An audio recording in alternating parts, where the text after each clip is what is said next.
That's my brother. Yeah. That's my sister, Pat. That's Cookie.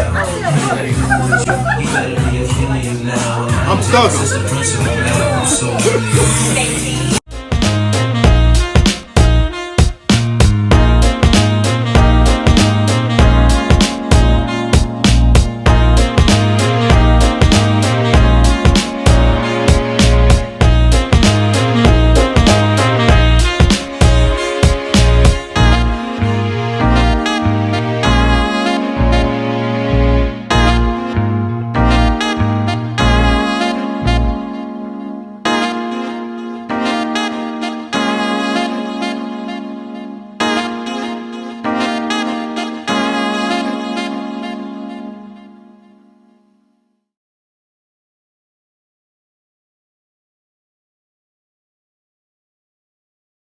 Episode 8. Okay, so everyone knows that I always do some things for my birthday. So at this point in time with these videos that you're about to see, my birthday's coming up. I'm still going through treatment. This was a birthday like no other.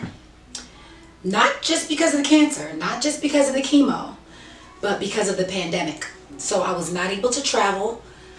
That's like my favorite thing to do in the whole world besides take naps. So I wasn't able to do those things. But what I did have was a socially distanced party at my mom's house where a lot of my family members were able to come because my mom has a big house and in the backyard, you know, there's a lot of room. So we were all able to come and just be safe.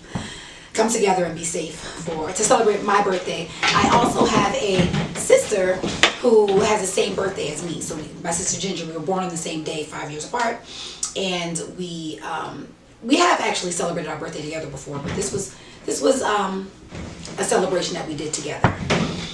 I said all that to say, this was a time where a lot of my family members and friends were at the same place at the same time, and what they did was they individually spoke on how they spoke about me and how they were affected by my situation.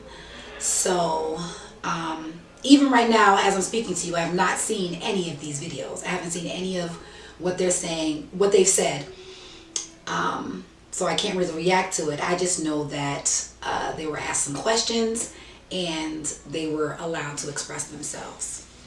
So that's what you're about to see. And this was this past August, so happy birthday to me. I'm Barbara Peterson, senior. My daughter is junior, and my granddaughter is the third. My name is Barbara Josephine Delaney Green Peterson III, or Cookie. I'm Bobby's daughter.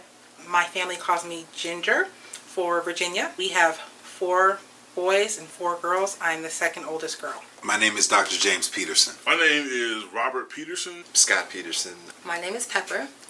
I am the middle sister. So there's 2 sisters over me and 1 sister under me. And the sister under me is Candy. Small disclaimer. So all of my childhood friends or people that know me outside of what I do call me Candy. I am Melissa Sadler. I am the best friend of Candy. I'm Karen Mitchell, otherwise known as KK. My name is Janelle Hill, otherwise known as Neon. My name is Marcel Emerson. I'm Candy's friend. I'm Belinda Peterson, Belinda Waller Peterson, and I'm Candy's sister-in-law. If you know my mom, you know that there's no time for weakness. Having been through this craziness, I prayed that my daughters would never have to go through it. Unfortunately, it didn't happen, and I knew that her strength would get her through this. Thank God. She's strong enough to defeat cancer and anything else, but I'd have to say shock. Not surprised, but shock, definitely. When I first heard of her diagnosis, she actually called me, and I was at my apartment, and she's like, I didn't want to tell you this over the phone, but, you know, I need to tell you. Okay, so what's up, Cam? Well, you know, went to the doctor, you know, they found a lump in my breast, And she's like, okay, but her positive attitude. Oh, but we're going to figure it out. You know, they're going to, you know, send me to this doctor. Da, da, da, da. Okay, yeah. In my head, oh, this sounds great. This sounds good. Little did she know.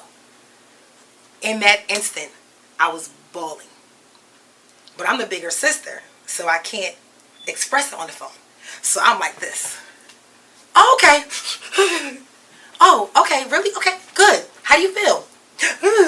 Like, that's how I was the whole time. So that was my initial reaction. My first response was complete shock when she told me, which was maybe 2 weeks prior to her, 2 or 3 weeks prior to her having the surgery. And she had told me a few times in phone calls, oh, KK, I got to talk to you. But, you know, we all say that. I got to talk to you. I got to tell you something. But I didn't know it was that. And when she told me, I was floored. You know, I was like, you're built for this. No matter what the cards, however the cards play out, no matter how it shakes out, no matter what it is, you're built for it. You have the courage, the strength, the capacity for endurance, the internal constitution, and the power to overcome any of the mundane challenges that you're presented with over the course of your life. She's going to beat this. She's already on her way to beating it. I hate that my sister is going through this. And if there was any way that I could switch places with her, I would do it in a heartbeat. In a heartbeat. It's really tough. It's really tough. But I know Candy's very strong-spirited, so I know that she would try to act like it was cool. It was okay. But it was tough for me. Because I can't imagine this without her. I just want her to get past this. Like, just get past this. This is like, I tell her, this is a chapter in your life that you're gonna go through. You're gonna beat it, and then one day we're gonna sit back. And we're gonna be like, remember that time, blah, blah, blah, blah, and then that's it, done. Like this, we just need to be done. I was happy she let me know first because of that whole situation I went through. We all went through with my wife, and it hit me after a while because you know what I went through with my wife. But I was just happy she told me first.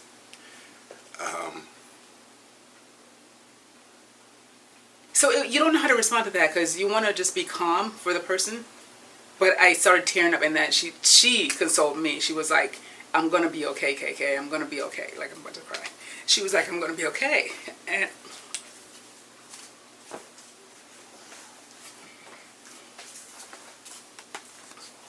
thanks. The fact that she was trying to calm me down and make me feel comfort and confident in her, you know, her well-being was just like who she is. I don't like crying. I try to be the strong one. No, it's okay. It's alright. It's okay to cry. No, I can't. No, I'm that's the not the one going Jamaican through in you. We're not Jamaican. You're not an old Jamaican man, okay? You're a young, beautiful woman. You can cry. She has met it with courage. She's met this challenge with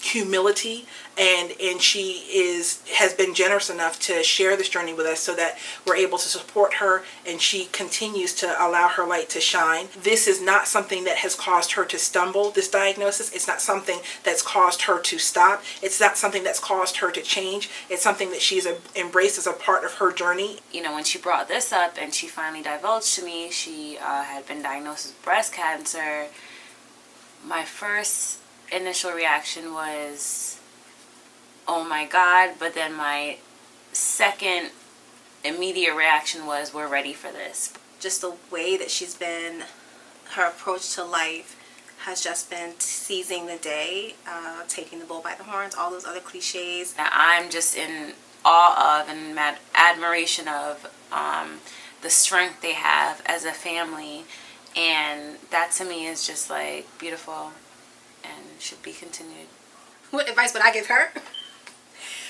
Sheesh, I don't think I can give her any advice, really. To anybody else, I would say, oh, live today like it's your last. But she does that already.